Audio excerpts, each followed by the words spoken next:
Olá a todos, meu nome é Ricardo Gapski, eu sou especialista e mestre em periodontia e doutor em implantodontia. O que a gente vai discutir brevemente hoje é o porquê nós temos ou como evitar a perda óssea precoce ao redor dos implantes. Quando se fala em perda óssea precoce, o que nós falamos em literatura e que está descrito em literatura é aquela perda óssea de implante no primeiro ano de instalação, seja na colocação do implante até a colocação de provisórios, colocação de prótese, chegando a um período pós-load de 1 ano. Uma das teorias que se pensava é que era o trauma cirúrgico, seja da broca ou mesmo do retalho sendo abrindo, tendo reabsorção do osso. Por isso que vieram também muitos com a técnica flapless, ou seja, às vezes se citava que a técnica flapless teria menos perda óssea em volta dos implantes. Mas se você e eu pensar, a salserização, essa perda óssea ao redor de implantes fica limitada a ele, certo? Se fosse um problema de retalho, a nossa perda óssea ela teria que acontecer em toda a extensão do retalho, não só em volta dos implantes. Por isso, essa teoria está descartada hoje na implantodontia. E o trauma de oclusão? Bom, o trauma de oclusão, ele só pode estar associado se você não tem essa perda óssea durante a fase cirúrgica, você coloca os cicatrizadores e ainda não tem essa perda óssea, e depois de você colocar as suas coroas, você começa a ter uma perda óssea iniciando.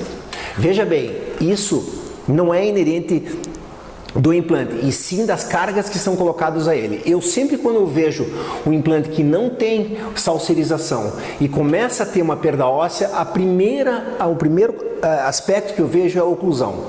Nós temos uma diferença em modo de elasticidade do titânio para o osso, e quando nós fazemos cargas tanto oclusais como shear forcers, a primeira área, a área que vai mais sofrer com carga é a área cervical.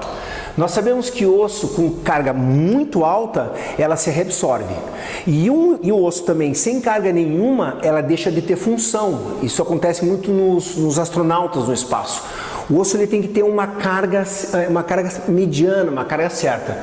Então, essa perda óssea, se você vê depois da sua coroa colocada e ela começar a progredir, ela pode ser causada por fatores oclusais.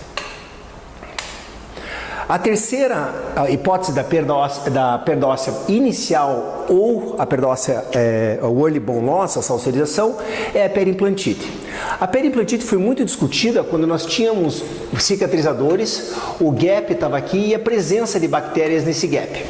Bom, hoje essa teoria não está muito forte e muito aceita pela literatura também, por dois motivos. A presença somente dessas bactérias não é indicativo de 100% de que vai acontecer uma perda óssea.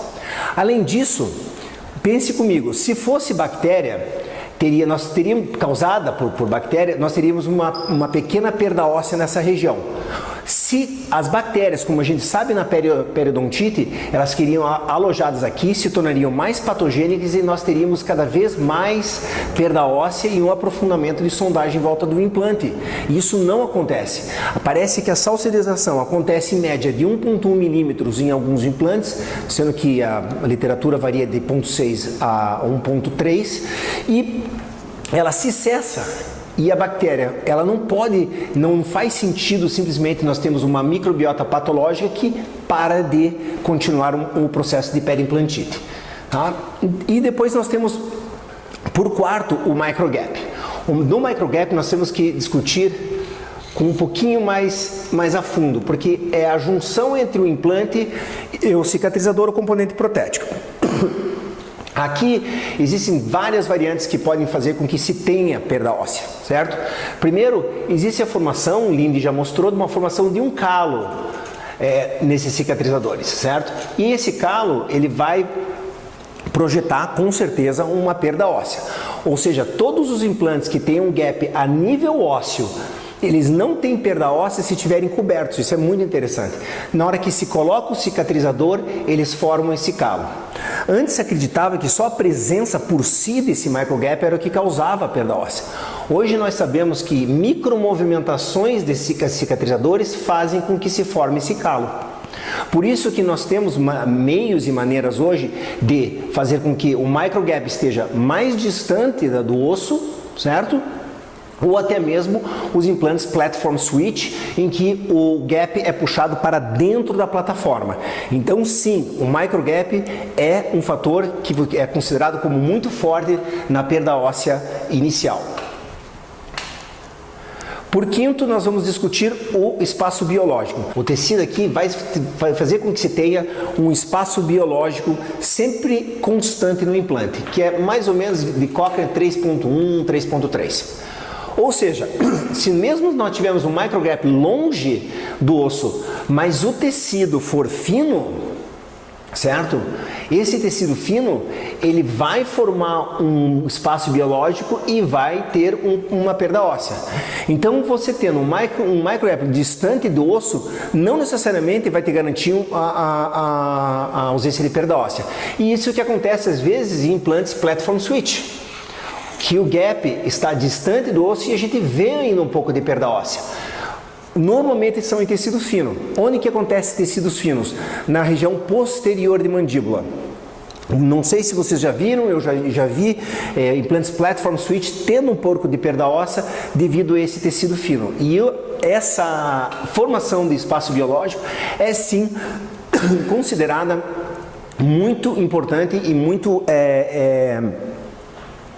decisiva na posição ou no acontecimento de perda óssea precoce. E por fim, a gente fala sobre as características do implante. Nós sabemos que a região polidas, o titânio polido, se ele for colocado abaixo do osso, nós vamos ter uma perda óssea inerente à não adesão, à não aceleração dessa superfície. Então, se nós abaixarmos um implante, e esse implante que você escolher na tua clínica, ele tiver um pescoço polido, aqui, por exemplo, nós tivemos a perda óssea devido ao espaço biológico, mas até a região polida nós vamos ter também uma perda óssea. Então, as características do implante, principalmente via plataforma, são muito importantes para você entender por que teus pacientes estão tendo essa perda óssea e às vezes é inerente do sistema.